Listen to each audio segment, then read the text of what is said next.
Hello, viewers. Voices even.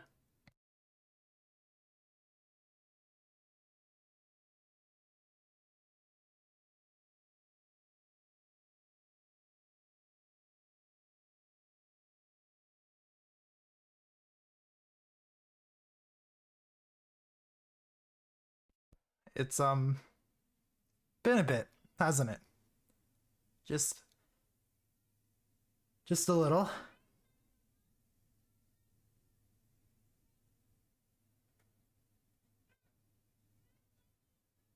I've been stuck in this place for I don't know, days, months, years, decades, centuries. It's been a while.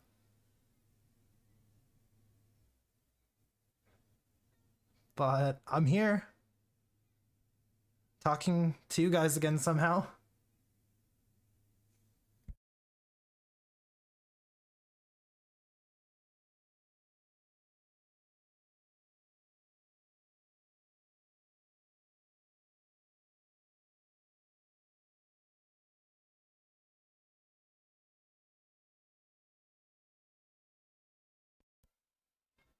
It's honestly kind of a weird place. I've just been fishing. And every single time I fish, I just get spinched and it's so weird.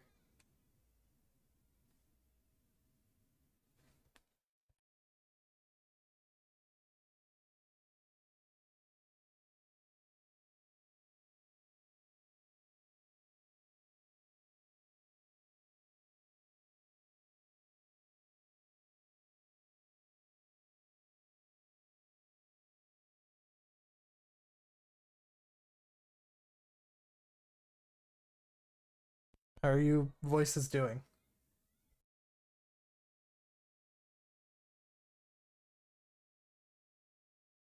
Hopefully all of you voices are doing okay.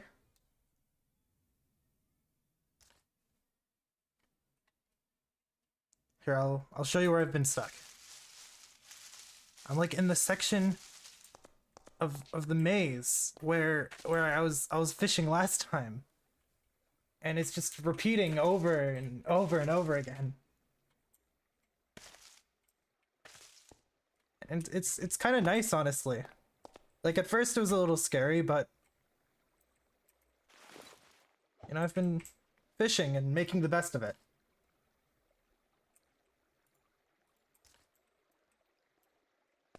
Hello, everybody. It's been a while, hasn't it? And it just repeats over and over again. Like I'll show you, right? Here it is again. With the same water. Red bloody water. And then again.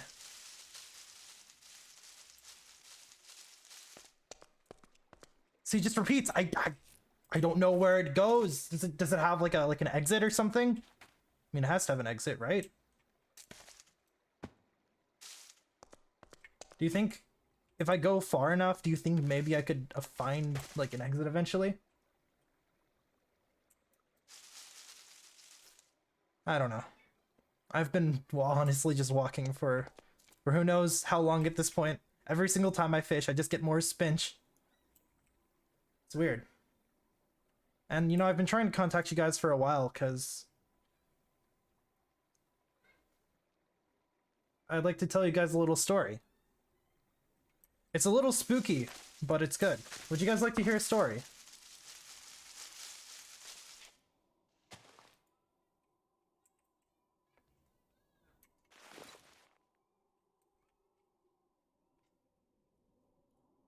I would like to tell a little story.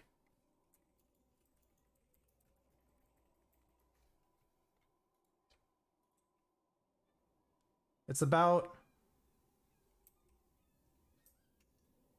Bella and Barry. I had a dream about them here. And it was weird because they had like wings and stuff. They had wings. They were like flying cows and they were like flying up in the sky. And then they just flew away from the maze. It was so weird. It was the weirdest thing ever.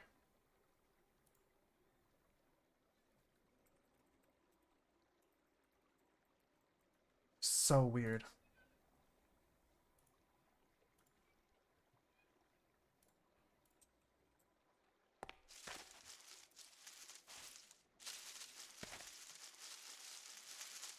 Is that Radoons? Hi, Red. It's been a second. I'm just walking. And these like flying cows, right? When they when they flew out of the maze, it felt like maybe they finally got their piece. So maybe if I could somehow get up there, maybe I could find my piece. Maybe. I don't know.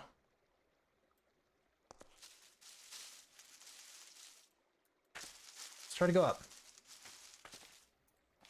Ow.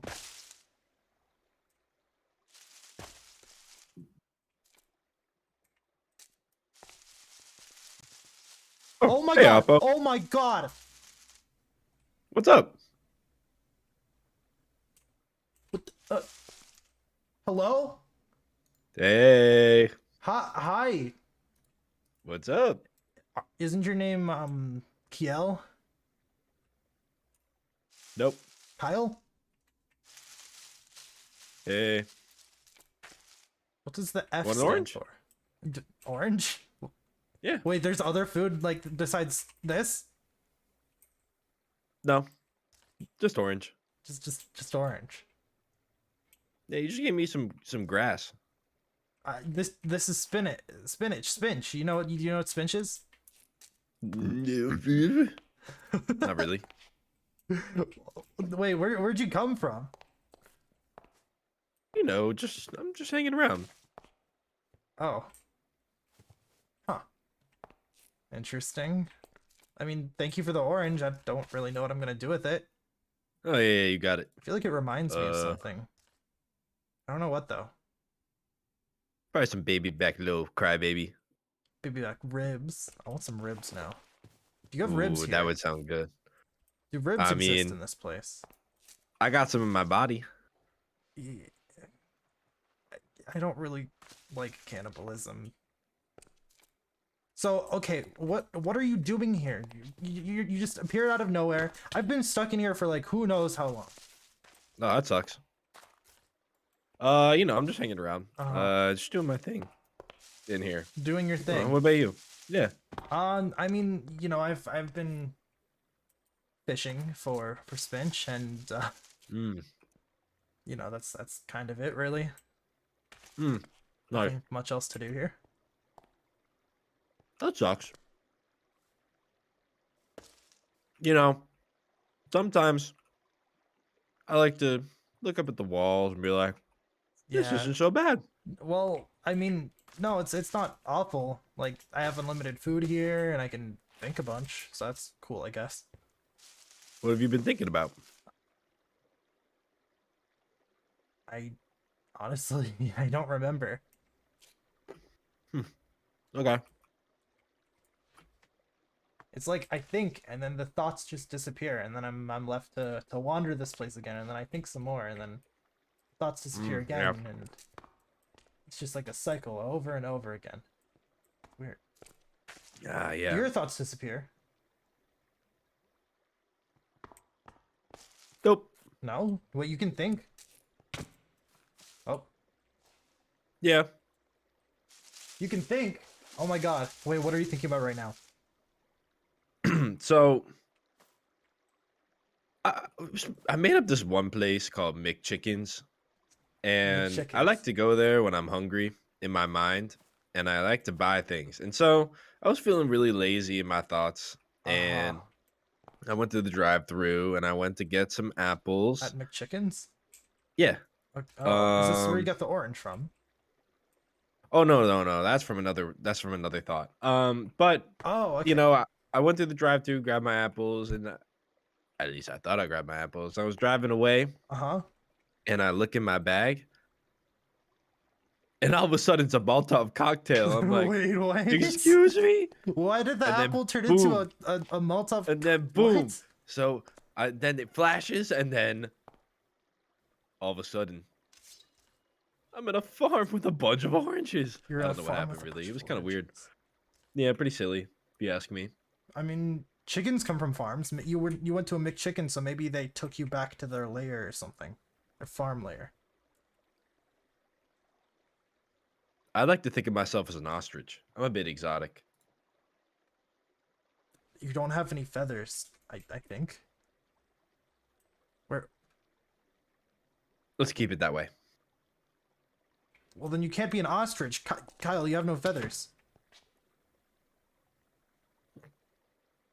Yeah.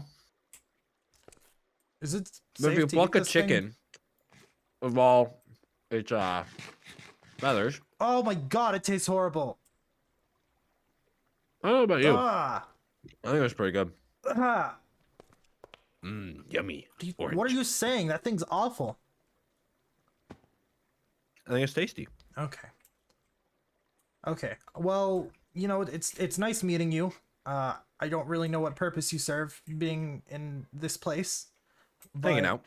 Yeah, I'm just gonna keep trying to find a way out, maybe. Oh, you might have a problem with that. What do you mean? No, there's like a way out over here, right? No. Oh. No, this is just don't follow me. This is good. This is going orange I'm eating. Uh-huh. You know, if you keep going If I keep for a while, Yeah, I mean I can see over there. there's not really too much here. No, it's a corridor. Yep. And that's the problem. I mean, but maybe it could like expand outwards or something. What do you think? Just keep going. Just keep going? Yeah. Oh, okay. Yeah, this is a lot of hallway. See that? See what? That. How it extends outwards? Somewhere. It's forever.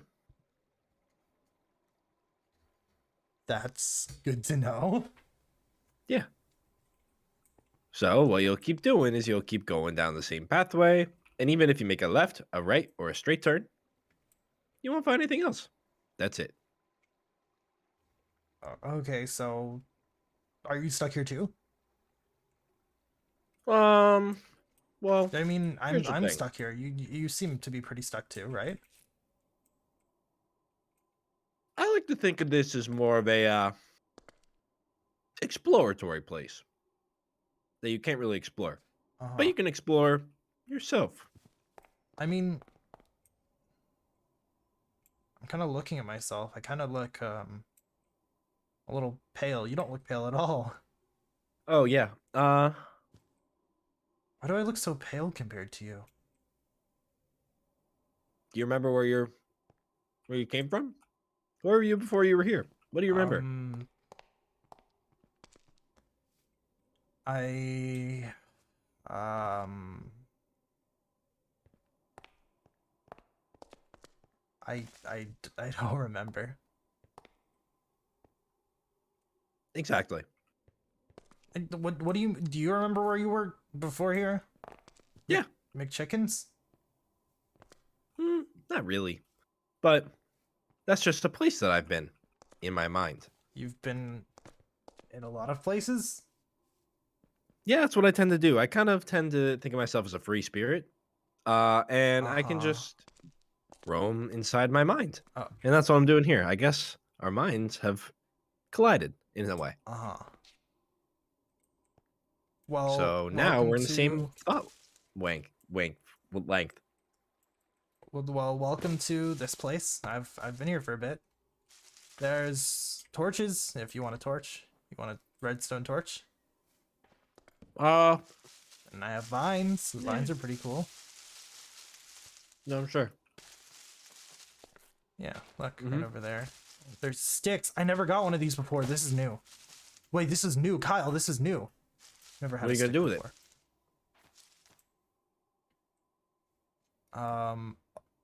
That. See? Look, you can do stuff with it. I got some of those. Isn't it cool? Yeah. Wait, I could get up with these. I could escape. Hmm. Yeah, look. If I have enough sticks, we can leave this place together. I don't think it's a very good idea. Why not? You see, the thing is about these places is that every time you try to escape it, it just puts you back in. You can't escape it. You just kind of got to accept it and take it for what it is. Well, how are you gonna get out? Easy. Once I'm done here, I'll wake up. Well, how are you done here? When my mind decides it's time. Couldn't I just... Yeah. Would this wake you up? No.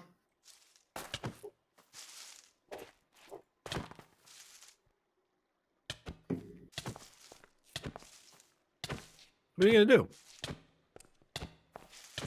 I'm hitting you to wake up. Oh. Yeah, just wake okay. up. Oh. You should really get out of here. This isn't a place for you to be. Huh. You sure? That is weird. Oh, that is really weird. I told you, I'm here until I wake up. Okay. Well...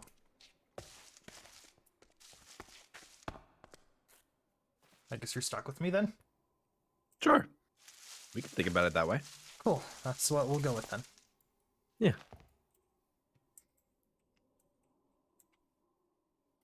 I think I'm gonna talk to my voices for a little, if that's alright. Sure. Yeah. Go ahead. I'm gonna do my thing. Mm-hmm. Okay, he's weird. He's really weird. I don't trust him. I really don't trust him. He's being weird. He's being really weird, voices. I don't like him. I don't like him at all. He's acting all creepy and stuff. He's acting really, really creepy. He's acting really, really good. Voices, should I trust him? I feel like I feel like I really shouldn't trust him right now. He's being all weird.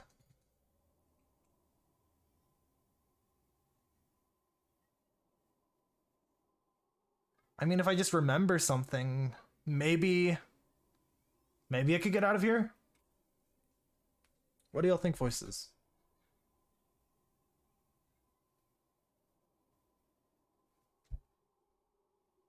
Could I get out of here if I remember something, maybe?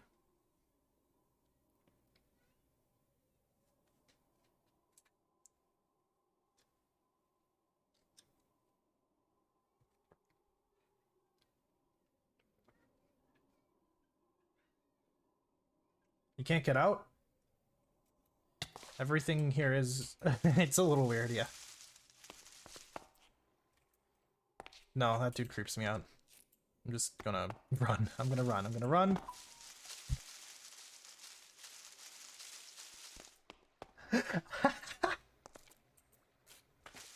Okay. It's fine.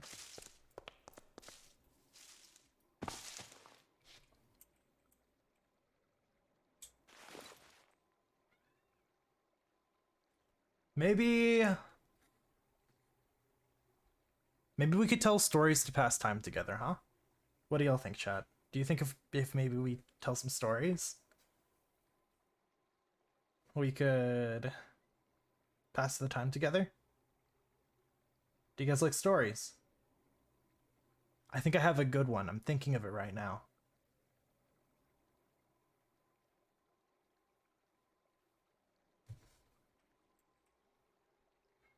Maybe we do tell some stories.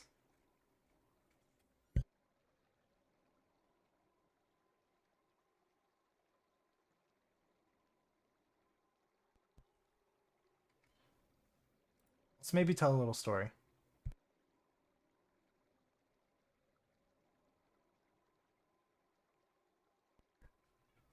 Should I tell the first one? It's this little story called The Chimney Man. Does anybody know this story?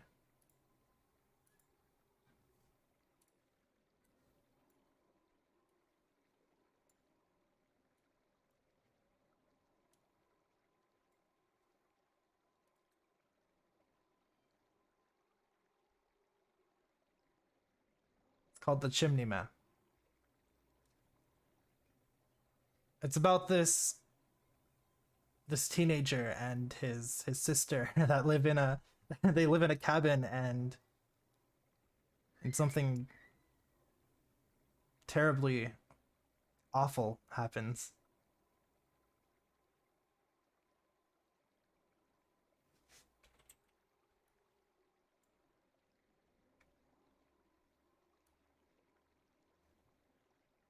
I think let's get into it, huh?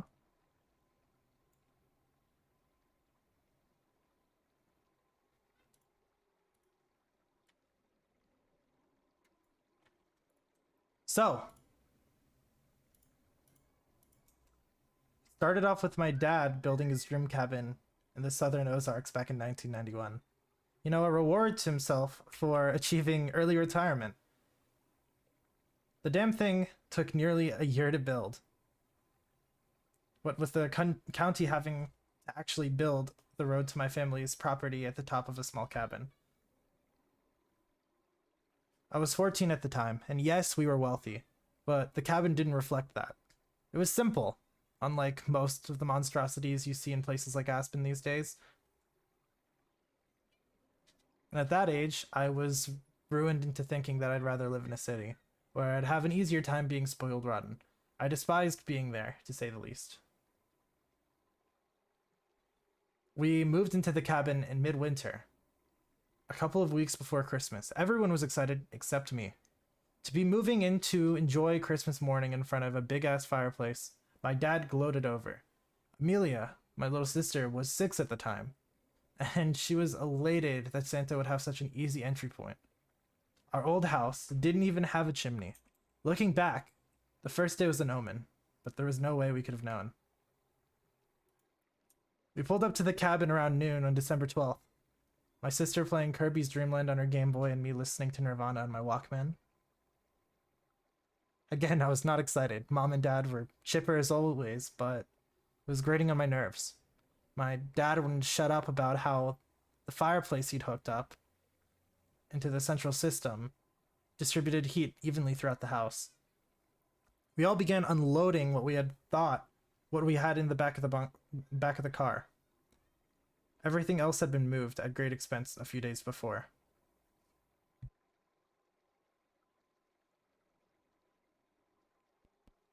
My father's annoyingly happy face drooped into a mild frown when he shouldered open the front door. Looks like the movers didn't care too much about the new carpet, he said sarcastically. There in the living room, starting where the wood floors ended from the foyer, was a trail of footprints in the carpet, apparently made with soot. Wilbur soot? Leading from just in front of the entry to the fireplace to the back door. I snorted at my father's comment, which earned me a side-eye for the ages from my mom. We sat down what we were carrying in our respective rooms, and of course, I was tasked with cleaning up the mess while my dad called the moving company to complain. Whilst I was scrubbing and fuming, it occurred to me that if the footprints were in fact soot, then it would be hard to explain why the fireplace had already been used in a brand new cabin. At the time, I assumed that they had to have been test run by the builder to ensure everything was in working order. It took me about an hour to bring the carpet to my parents' satisfaction, and then I promptly went into my new room to continue wallowing in my teenage angst. That night, though, I couldn't shake the feeling that I was being watched in the shower, that someone was just standing on the other side of the curtain. I tried to ignore it, but The feeling worsened when I closed my eyes to wash my hair and face. Finally, when I pulled back the curtain, feeling foolish of being such a wimp, of course I found nothing as usual. I wrote off my paranoia as just being pissed off from the move, and I didn't think much of it. I didn't have another strange encounter for several days. But about a week after I got the shower stalker vibe, Amelia let my mom and I know about her new friend at the breakfast table.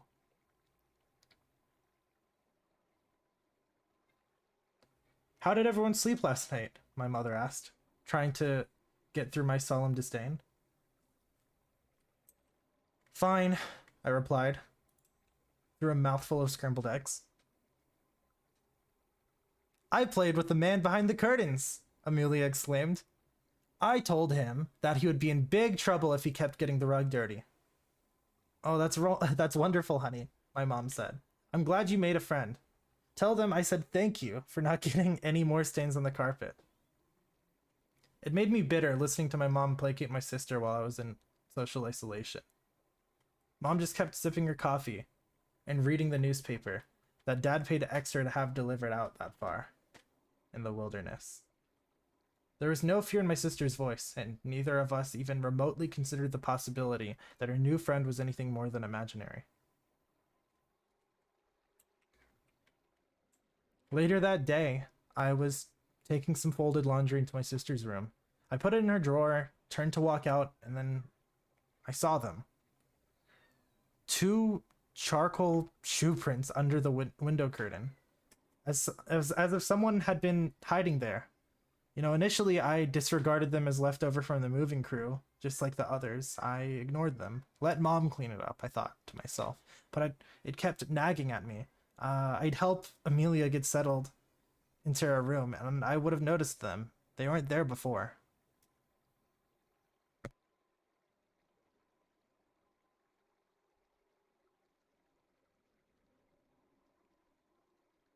And I still don't know why, but I never told my parents about them. I ultimately did go back to clean them up and carried on. Amelia surely had made them somehow as part of her relationship with her new friend. That night, December 23rd, I had trouble sleeping. The feeling that I was being watched had returned shortly after the discovery in Amelia's room, and I hadn't been able to shake it. I hadn't admitted it to myself, but a microscopic part of my imagination had begun to suspect something amiss. At 14, I still hadn't quite squashed my fear of ghosts. The man vented. Did he vent? Voices, did he vent? He might have vented.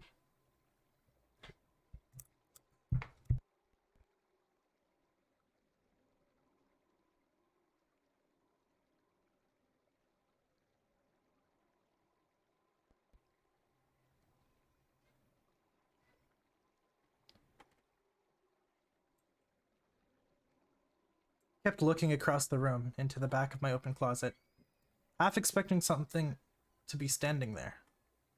Their shoes covered in black dust. I felt ashamed for being scared, but finally I drifted off sometime around midnight.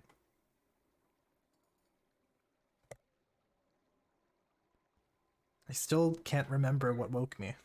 I just know that my sheets were damp with sweat when I came to. I felt again that I was just being watched, and I began scanning the dark room through my blurry, just waking up vision. I followed my curtains down to the floor and saw them, soiled black feet, poking out from beneath them. I jumped a bit, and then I rubbed my eyes and looked back. There were no shoes, but the curtain was moving ever so slightly. I looked at my closet door, which had been shut without a sound. Cowering, I pulled my blankets over my head, knowing that if I pulled them down, something would be there, sitting at the end of my bed.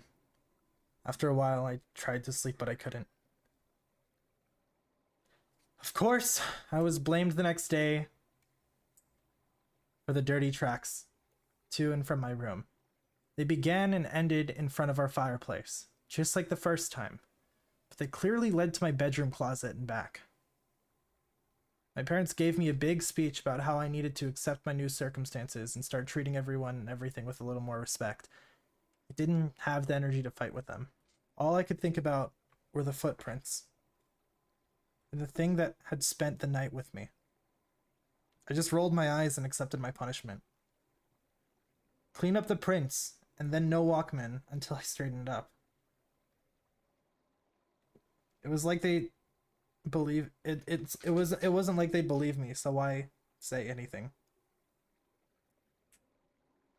I scrubbed the carpets that day in a daze, remembering what Amelia had said a few days before at breakfast. My thoughts raced for rational explanations, but I kept arriving at this strange amalgamation of ghosts and Santa Claus. Despite everything going on, I still had Christmas morning on my mind, just like anyone at that age. Yet by the time I had finished cleaning, I had resigned myself to try and sort out what was going on. I would start with my sister.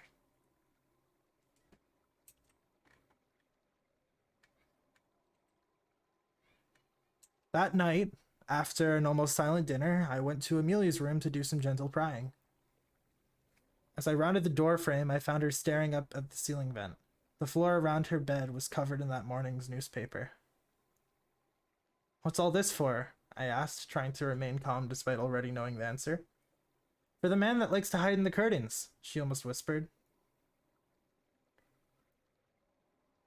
I told him I would keep the floor clean.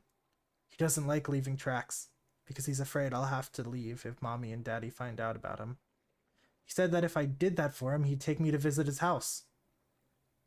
He says that there are a lot of other kids I could play with there. All of this she said as a matter of fact, as if she and the man had been friends for years, and I should know these things. I almost lost what little cool I had left, my eyes widening and my mouth opening to scorn her for being so naive, but I caught myself, resolving to try to solve the mystery on my own, without shaming a 6-year-old.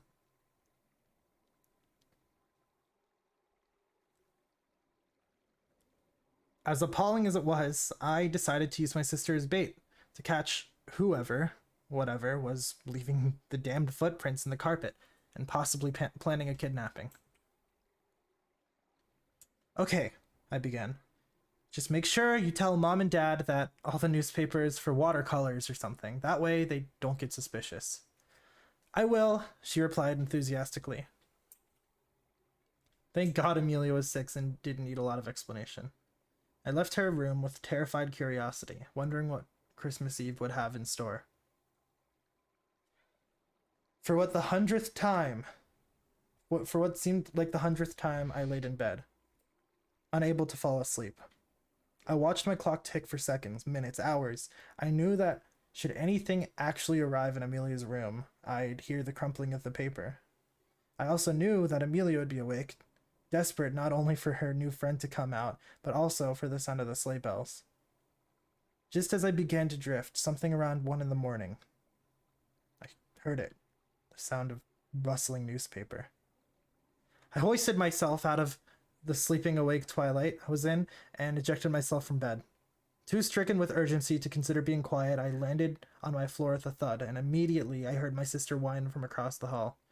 "Please don't go! No, come back!" she cried. I raced out of my bedroom, older sibling protective instincts at full tilt, and into the hallway, just in time to be stopped in my tracks. A tall, willowy silhouette stood at the living room end of the hallway. The thing, man, stood so tall that it stooped, bending at the ceiling, using its long, spindly arms to brace against the walls. The lunar glow coming in through the skylight was just enough to show me that it was uniformly pale, almost paper white, and without clothes. I stared up at what I thought should be its face, its lack of features slightly disorienting. It had 2 indentations where should have been eyes, as if there once were sockets but skin had been stretched over them. I thought I saw a small tilt that must have been a mouth. I began to notice that its body seemed thin, almost two-dimensional. And then it moved. I gasped as it moved with unnatural motion, as if joints were the result of being creased and folded into a box.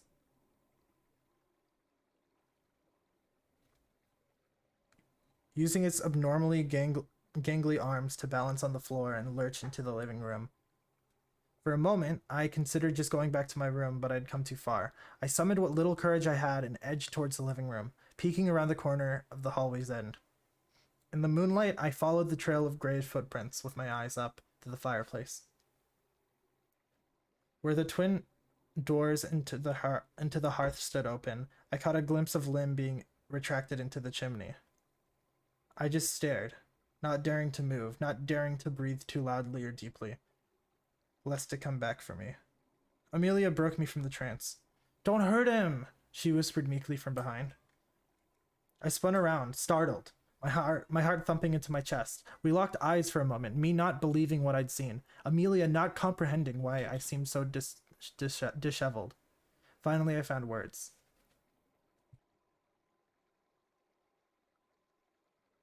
"Go back to bed, Amelia," I stammered. "No, he won't hurt you. No, he won't." She started to tear up.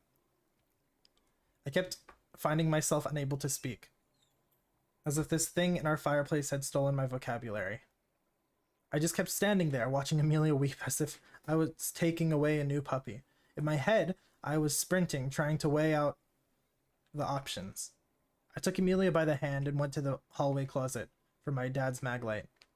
I crept back to the fireplace, Amelia mercifully not fighting my grip. I sat for a moment.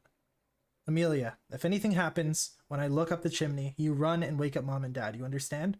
Amelia nodded.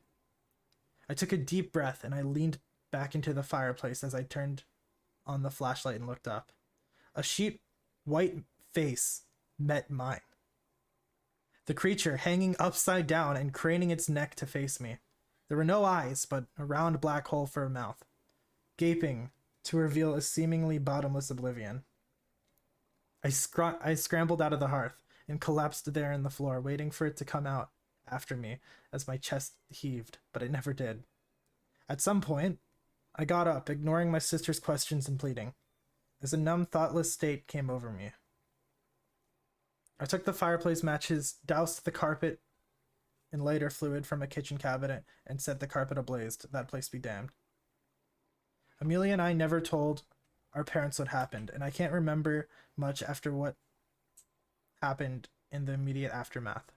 After hundreds of hours of therapy, the only solid thing I can retrieve after looking up the chimney that horrifying Christmas morning is sitting out in the snow with my family. Pulling my knees to my chest as we waited for the fire department from a distant town. Amelia wailing about her friend burning alive. By the time the fire trucks got there, the cabin had burned to the ground. None of the firemen even bothered turning on their hoses. The therapists tell my parents that I've got repressed memories as a result of being so miserably sequestered from society at the time when social development is paramount. What a bunch of bullshit. Amelia wouldn't talk to me for a long time because from her perspective, I'd murdered her friend. A few years later, she began to comprehend. We talked, we reconciled, and we agreed to never speak of it.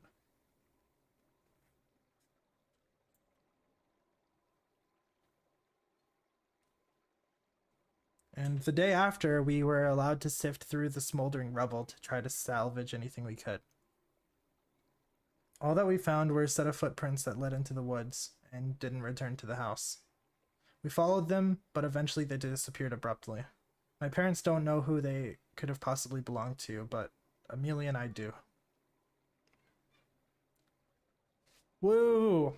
Sorry, I suck at reading. This was a creepypasta that I found a while back, and I wanted to read it, so if you search it up, it's called The Chimney Man. It's pretty cool. Yeah, I'm just like really, really bad at reading, though.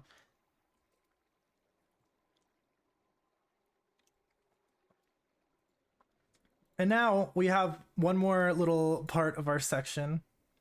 We're doing a little thing. Chat, we're doing a little thing. We're doing a little tier list.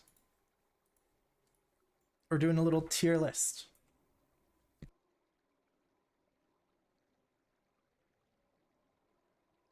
When I do a little tier list.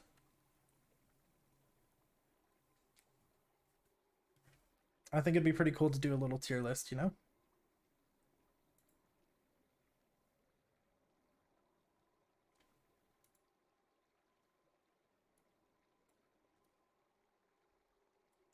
I think you guys would like the tier list.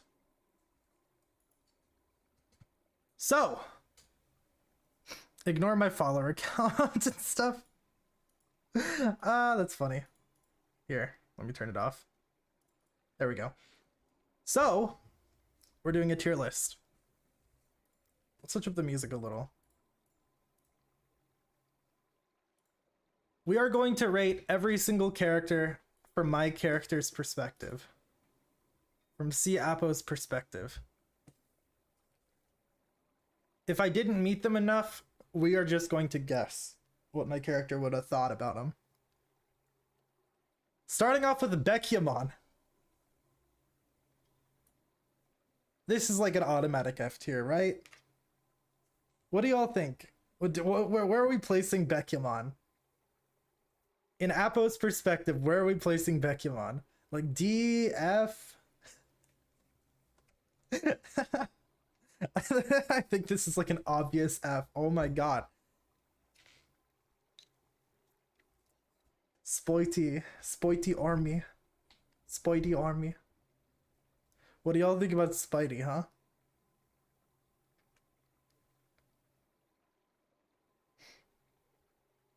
F? Why are you guys saying like F and D? Spidey was pretty chill. Like, I know like Apo and Spidey had their beef or whatever, but Apo was like about to be friends with Spidey before the whole like Squidney thing happened. I'm kind of thinking B tier. Maybe C. Maybe C. C just because they didn't interact enough. Angel. Angel threatened Apo with throwing knives, bro. But Angel was having like an emotional breakdown, you know? Like Angel was kind of having an emotional breakdown whenever she threatened Apo. So I'm thinking maybe we put her in like a D tier. Like it's not a good look to threaten Apo. But I think D. I think D works. We're saving that guy for later. Aaron. Chat, Aaron is an automatic S tier. Come on. Easy S tier. Aaron is like cracked in the maze. Apo would love to be his friend.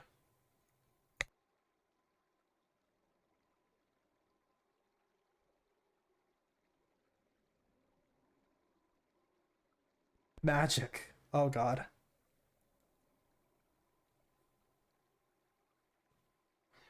Oh god, magic.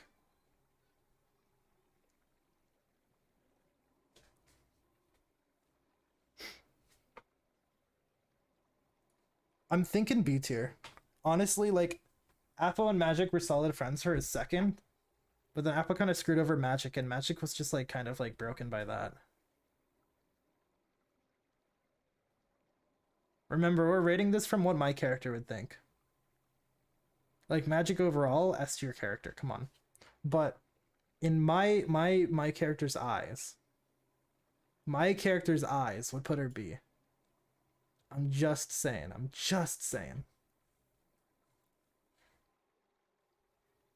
Okay, Razby. Oh god, fruit trio stuff?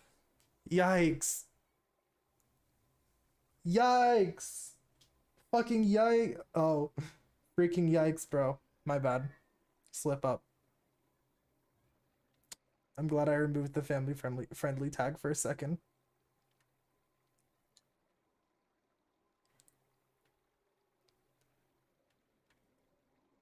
S, A? A-S-S-A? S-A-S? S. S. A lot of you are saying S. Would my character think she's an S? Yeah, S tier, S tier. Gracie S tier, come on. Oweka. We're putting Moe and Oweka together, by the way, here.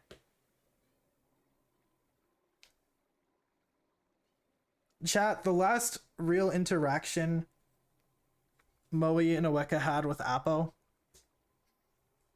Do you want to know like the last main interaction Moe and Oweka had with Appo was? So Appo used to have a theory room, and Moe and Oweka decided to destroy it.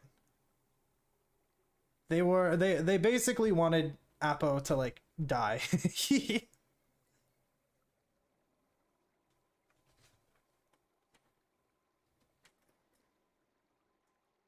And Oweka like kind of hated Appo constantly. He literally gave Appo a lever for Christmas. Oweka, yeah. No, these guys are going D tier. Crowfang. Didn't Crowfang want to kill Appo? Didn't Crow want to kill Appo? F. This would have to be an F. Crow literally wanted to kill Appo. Nico, I honestly don't know. I'd honestly put Nico in like C. It tried many times. We don't really have to question this, right, chat? Like, we don't have to question why I'm putting Guts' character in F tier. Like, there's no question about this, right? Okay, cool. Yeah, we're putting Guts there. L. Smelloise. Good soup.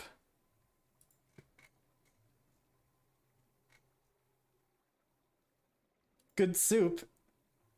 What would my character think about Eloise? I feel like honestly he would put Eloise into like A tier. Right? I feel like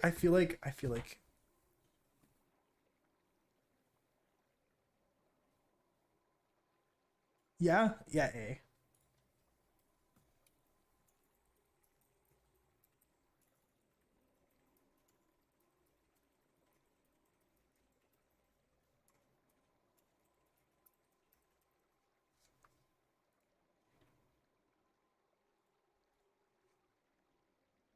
Ash. I think Apple would be like very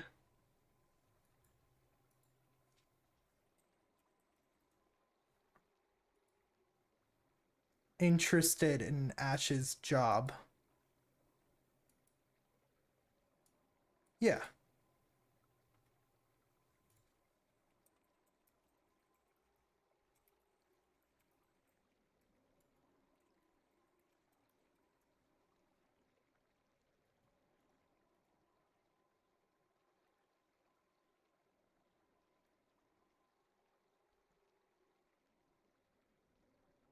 A.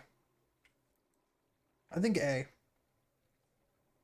I think Apple would be sus of Ash, but you know, also very intrigued. A.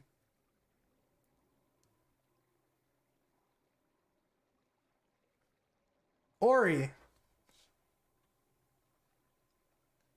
Oh, this is a yikes. C? We can do C.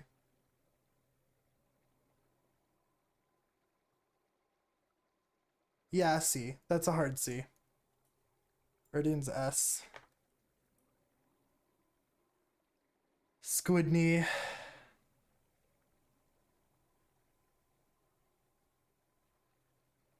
Oh, this is rough. D for dead. You guys are so imaginative. Squidney. C. We'll put Squidney and S as you know, because Apple kinda Screwed over Squidney a bit. S for Squidney, right? Now, where would Apple put himself? Yeah, true. Squidney would be C. Like top tier C.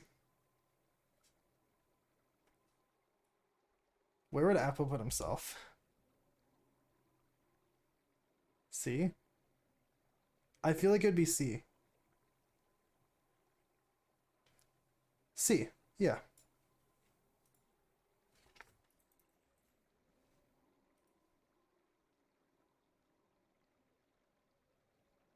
Chat. It's this person. Ketchup spicy man. Oh god. Oh no.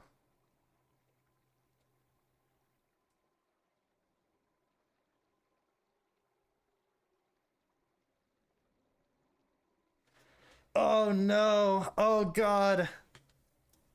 Do we put him up here? Do we put him down here? Do we put him in the middle? Oh, this is rough. Oh, this is very rough.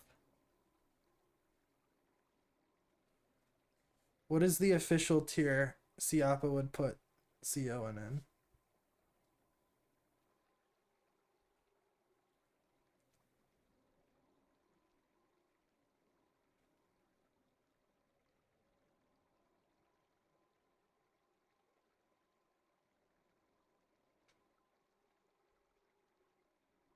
F tier for like real Owen. S tier for Owen. It's not Owen's fault. It literally is Owen's fault. Owen is the one who did it. What are you saying? It's not Owen's fault that he's evil. Yes, it is. Proof. The proof is literally in the last lore stream. You simpletons.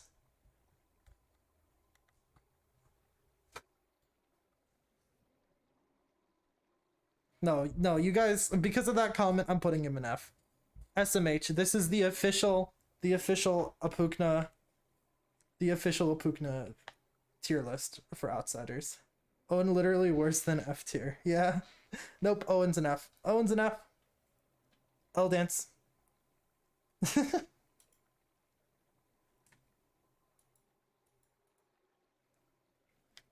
And with that, I think this kind of concludes my takeover, huh?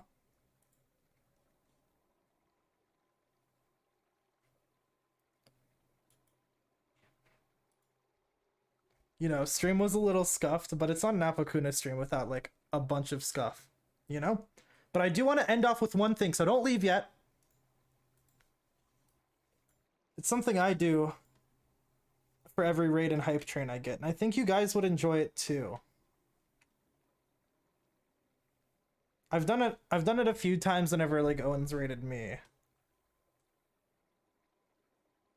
If you have the emote, yeah, you guys already know what's up. You guys know what's up. If you have the emote, put in the emote. If not, enjoy. Or actually, wait. Oh, because we have like a bunch of like Owen users here. Owen subscribers. If you're an Owen sub, can you put in the Orange Juice TV jam emote? Put in the Orange Juice TV emote. If you have my emote, you can put that one in. But we're gonna do it. We're gonna do it. Oh, this is hype. I'm doing it on somebody else's channel. This is great. Here we go.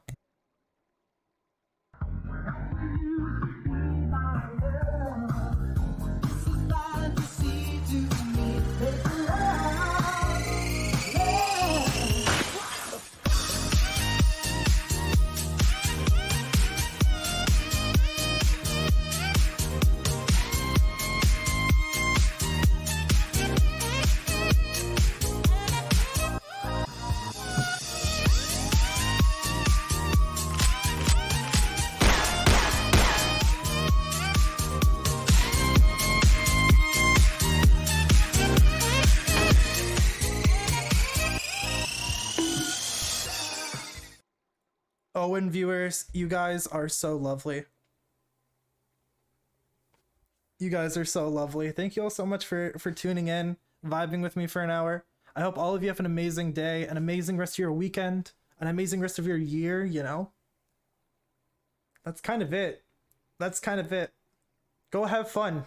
Go touch some grass, y'all. Go do your thing. You are all lovely. So yeah, peace. Your TTS didn't work because it's not connected to Owen's thingy thing.